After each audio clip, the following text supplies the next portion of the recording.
Forenses Podcast.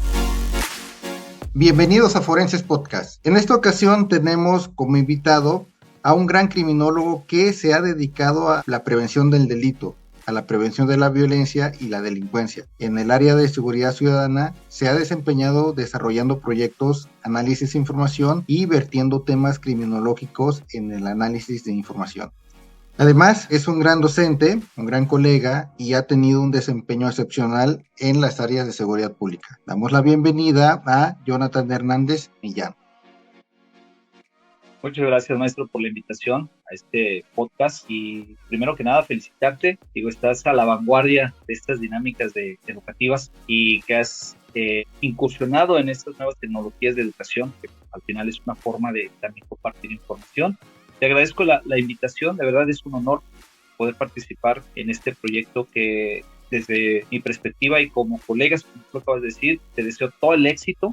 Necesitamos más programas de este tipo, profesores con esta pasión que quieran abrir nuevos panoramas para que nuestra profesión salga del sensacionalismo que todos conocemos en el ámbito criminológico, ¿no? Muchas gracias, maestro. No, gracias a usted por aceptar la invitación. Y coincidimos en eso, la pasión que tenemos por este ámbito, pues nos orilla a buscar otras alternativas que al final de cuentas son educativas. Y es el propósito del podcast, generar este interés científico. Pero platíquenos, por favor, cuál es el tema del que nos va a hablar el día de hoy. Es un tema que desde diferentes ámbitos y perspectivas, con algunos otros colegas en el ámbito criminológico y algunos profesores que también hemos coincidido en el ámbito de la seguridad pública, el tema que me gustaría abordar el día de hoy en tu programa es cuál es la labor de la criminología dentro de las instituciones de seguridad pública. Si bien es cierto, comentábamos hace un momento que la criminalística siempre se ha posicionado ahorita con este nuevo sistema de justicia penal como una herramienta esencial y necesaria dentro de los cuerpos de seguridad pública. Llámese punto toral del policía con capacidades para procesar, que deben tener estas habilidades técnicas, praxis en la labor de la ciencia de la criminalística, ¿no? Y más allá con estas unidades especializadas para la investigación del lugar de los hechos, lo que conocemos como las famosas policías científicas, ¿no? Que actualmente en nuestro país es una exigencia que tienen las corporaciones. Pero ¿qué pasa con el otro lado de nuestra profesión, ¿no? ¿Qué pasa con la ciencia de la criminología? Si bien es cierto, se necesitan criminólogos en las áreas de prevención, porque para eso es el fin de la criminología, ¿no? Prevenir.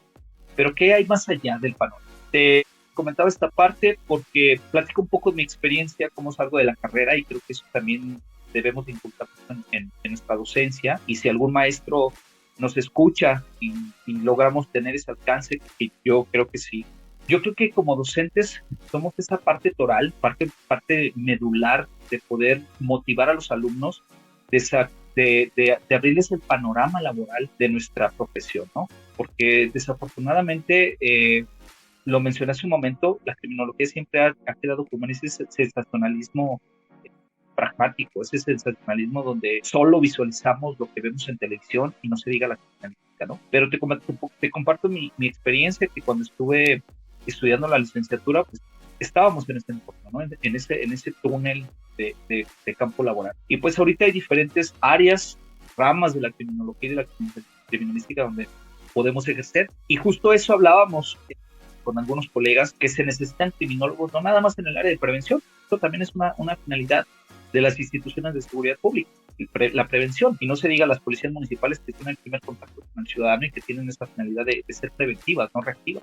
Pero más allá solo de tener como campo práctico la parte de la prevención, ¿qué otras áreas hay dentro de las comisarías, ¿no? ¿Qué otras áreas hay dentro de las instituciones de seguridad pública? ¿Qué más puede hacer un criminólogo dentro de las instituciones de seguridad pública, dentro de las policías, dentro de la ahora Guardia Nacional? ¿Qué hace falta? ¿Cuál sería nuestro papel y de qué manera podríamos fortalecer aún más la labor de la prevención dentro de las instituciones de seguridad pública? Entonces, el tema que hoy vamos a desarrollar es la función del criminólogo dentro de las instituciones de seguridad pública. Muy bien, y sí, de hecho comparto esa visión porque en lo personal, cuando yo estudié la licenciatura, el área de prevención era completamente desconocido. No quiere decir que no hubiera un desarrollo a nivel nacional, sino simplemente la escuela, la institución, no contaba con expertos que nos hablaran de manera fehaciente, científica y con experiencia de estas áreas. Por lo tanto, muchos de mis compañeros, yo incluido, nos enfocamos más, nos vimos más orillados hacia el área de la criminalística, pero la realidad es que la labor criminológica tiene muchas vertientes, de la cual nos puede platicar, por favor. Sí, como tú lo dices y lo he compartido al aula, ¿no? A veces la carrera, y te lo comparto porque de mi generación, hablando de un porcentaje total, hablando del 100% de la totalidad de los que salimos de la carrera, yo creo que me atrevo a decir que casi el 80% de la generación, casi el 90%, se enfocó en el ámbito de la criminalística. Y lo comparto en las aulas, digo, de la población estudiantil que entra a estas carreras y que busca la estrategia educativa, concluir una licenciatura. Desafortunadamente o afortunadamente es la visión que ustedes quieran darle, porque no demeritamos la labor de ninguno ni de otro, ¿no? Al final, por eso se llama criminología y criminalística, porque van de la. Pero la mayoría, casi el 80%, se va por el ámbito de la criminalística, ¿no? Y siempre les digo a mis alumnos que siempre ese 20 o 10% de criminólogos desvariados, les digo, que andan ahí rondando ¿y ahora cómo aplico la criminología? Pues es esa parte, ¿no? Donde decimos, ¿y qué sigue? Y es cierto, cuando salgo de la carrera, mi visión siempre fue instituciones de seguridad pública, porque así la aprendimos. Policías, fiscalías, centros penitenciarios, tutelares, CAIGES, etcétera, ¿no? Instituciones de seguridad pública. Vas pasando el tiempo, vas ejerciendo tu carrera, vas haciendo vínculos, vas haciendo estrategias, te das cuenta que existen el ámbito empresarial, corporativo, laboral, educativo, clínico, ambiental, social, etcétera, ¿no? Diferentes áreas de la criminología.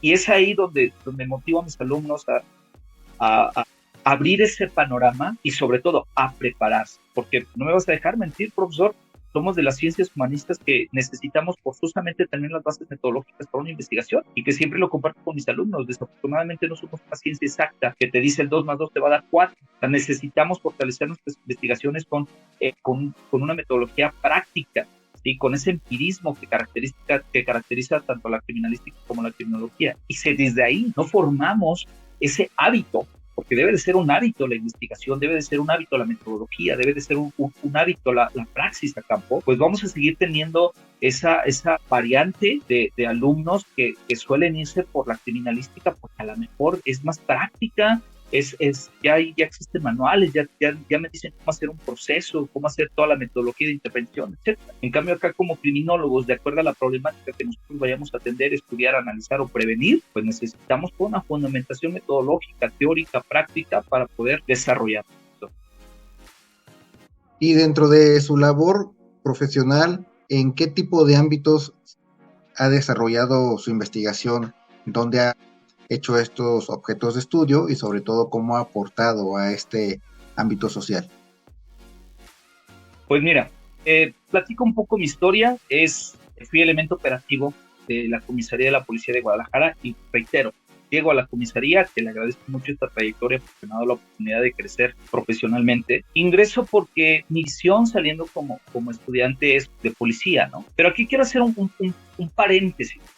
A mí me gustaría que más allá, y te invito, profesor, y cuando gustes podemos hacer esos vínculos, que trajeras a los policías a algunos de tus programas. ¿Qué es ser policía? Porque a veces demeritamos, y me atrevo a decir, demeritamos la labor del policía, y desafortunadamente a veces escucho comentarios de los mismos colegas de decir, trabajaste licenciado para acabar como policía, ¿no? Y demeritamos esa labor. Sin embargo, y me atrevo que yo estuve en ese enfoque de demeritar la labor y entro a las corporaciones porque pasa esta parte donde dices, bueno, pues salgo de la carrera, no hay más campo, es más difícil, lo más fácil es ser policía, ¿no? Pero te das cuenta que actualmente la profesionalización es una exigencia en las corporaciones. Ahorita puedo presumir y sentirme orgulloso que la mayoría de los policías que van ingresando, algunos ya vienen con alguna licenciatura, con otra visión, con una forma diferente de poder aplicar esta función policial, ¿no? Entonces, parte de mi trayectoria no desconozco qué es la parte operativa, pero en mi trascendencia dentro de la institución, pues llego al área de prevención, ¿no? Donde ahí empiezo a desarrollarme y a conocer cuáles son los trabajos de prevención, es hacer prevención, ¿no? Y mi trayecto como preventólogo, pues, se ha dirigido más a jóvenes, a trabajar en comunidades, a trabajar en áreas de desarrollo social. Y ahí es donde te vas dando cuenta que el criminólogo, pues, no siempre estudia delincuentes, no siempre estudia criminales como lo aprendemos, ni siempre estudia antisociales como lo hemos creído. Trabajas con niños en situación vulnerable, trabajas en comunidades donde la situación económica no es favorable como en otras colonias, trabajas situaciones culturales donde la dinámica y el contexto social, el entorno urbanístico, el desarrollo social, pues también generan una marginación que también es una forma de violentar comunidades. Entonces, parte de mi trayectoria ha sido el trabajar en campo. Creamos un proyecto que trabajó con jóvenes en comunidades vulnerables. Trabajamos comunidades como Santa Cecilia, El Salate, Miravalle, El Saus, que históricamente han sido algunas de las colonias que se han caracterizado por esa dinámica de conflictos, esta dinámica de violencia o pandillas que en algún momento se llegaron a gestar en estas comunidades. Y trabajamos con grupos de esquina, lo que nosotros llamábamos como grupos de esquina, aquellos que en algún momento se les estigmatizó, se les etiquetó y se les señaló como los famosos ninis, ¿no? Pero ahí entra la labor del criminólogo. ¿Por qué se les llama ninis? ¿Acaso no se les está dando las oportunidades? Existen ciertas situaciones que pueden generar esa segregación social. Y ahí entra la labor del criminólogo a entender que no estás trabajando con gente que los conceptos clásicos de la criminología me enseñaron o me formaron. Te estás dando cuenta que son jóvenes con el ímpetu de salir adelante. Sin embargo, el contexto, el entorno, la situación donde ellos conviven y viven diariamente, pues no les es favorable.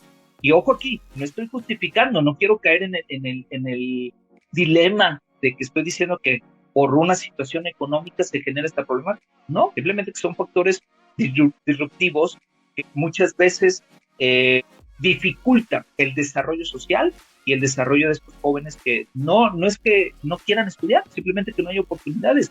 En una ocasión escuché a un sociólogo que decía, si nos pusiéramos a analizar cuántas veces, cuántos exámenes aplica la UDG, cuántos jóvenes aplican para hacer ese examen y cuántos quedan, nos vamos a dar cuenta que los jóvenes en realidad sí quieren estudiar, pero las dificultades para ingresar es lo que limita que el joven siga avanzando, ¿no?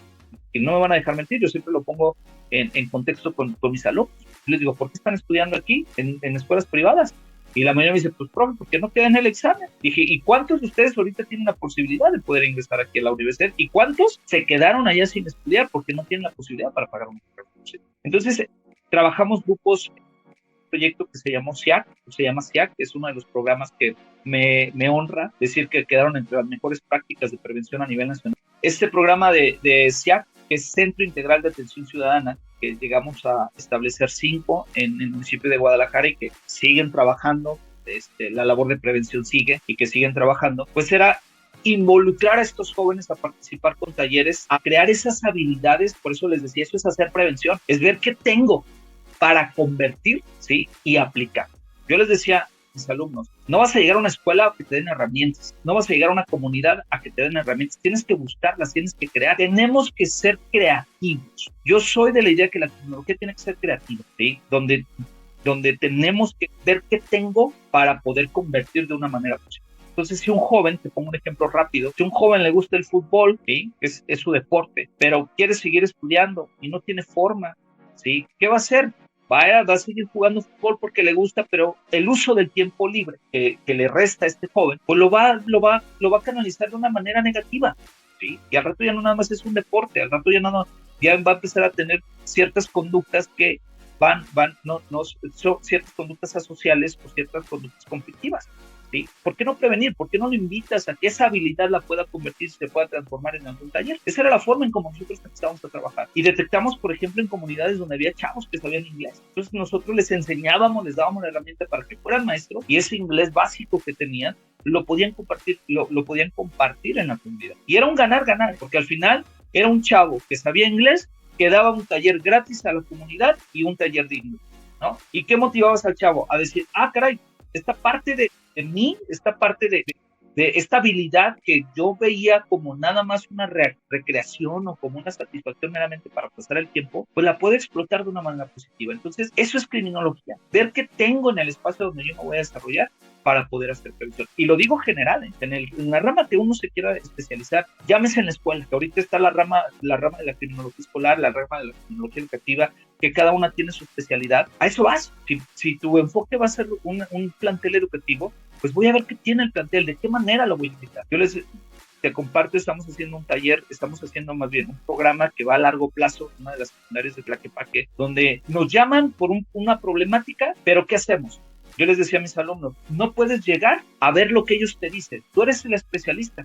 Empezamos a hacer un diagnóstico y nos dimos cuenta que lo que la escuela nos dice, pues no era. Ya detectamos algunas problemáticas enfocadas a la salud mental, donde ese es otro punto, profesor. No somos todólogos. Y yo les decía a mis alumnos, no somos todólogos, no podemos hacerlo todos nosotros. Por eso somos interdisciplinarios. Tengo que empezar a invitar a especialistas, algunas otras ciencias, sociólogos, psicólogos, trabajadores sociales, docentes, a que a través de sus conocimientos poder hacer un programa integral y poderlo atender. Te comparto, detectamos algunas situaciones con la salud mental en salud mental y emocional en esta secundaria, con adolescentes entre los 12 y los 14, 16 años aproximadamente, y casi la encuesta matemáticamente nos dio que el 80% trae problemas de estrés, ansiedad y suicidio. Entonces son números alarmantes. ¿Cómo los atiendo? Y ahí es donde entra la labor del criminólogo. ¿Qué tengo? ¿Qué hago? ¿A quién invito? ¿De qué manera puedo hacerlos proactivos? ¿Sí? Y vamos a implementar, si gusta, después podemos invitar a esta maestra que imparte clases de yoga, que lo ha impartido en centros de reinserción federal, donde a los internos les están dando yoga, y justo hace 20 días fue al Centro Federal de Nayarit a dar los resultados de cómo el yoga ha cambiado esta estrategia. Esto no te lo enseñan en esto no hay manual. Tienes que empezar a buscar ideas para poder canalizar y poder vincular la problemática que tienes y convertirla de manera positiva. Y ese taller pensamos implementarlo a un largo plazo con los mismos lineamientos, con las mismas estrategias, pero enfocado y reestructurado, como decimos en prevención, tropicalizado al área de la prevención en estos planteles educativos. Sí, maestro, concuerdo completamente con usted. De hecho, en uno de los episodios anteriores hablaba sobre la función del criminólogo como educador social, y precisamente es eso, buscar gestionar diferentes áreas del conocimiento para la multidisciplinariedad, porque al final de cuentas, como usted dice, no somos todólogos, y en el trabajo colegiado es donde generamos mayor acción y reacción. Lastimosamente, muchas veces los criminólogos pecamos de ser cerrados, de ser egoístas con nuestro conocimiento, pero pues bueno, es un honor coincidir con criminólogos que tienen la pasión por desarrollar su ciencia y sobre todo pues compartir y cooperar en este tipo de situaciones. Le agradezco mucho el haber participado el día de hoy, maestro Millán. Es un honor, esperemos tener a su invitada próximamente y a usted mismo en próximos episodios. Muchas gracias por la invitación, y digo, no sé si pudiera darle así como un pequeño speech para los demás, donde maestros que impartimos la carrera debemos de ser apasionados por lo que impartimos y sobre todo llevar a la práctica el conocimiento. Creo que con eso terminaría. Excelente, no me queda más que agregar. Esto fue Forenses Podcast.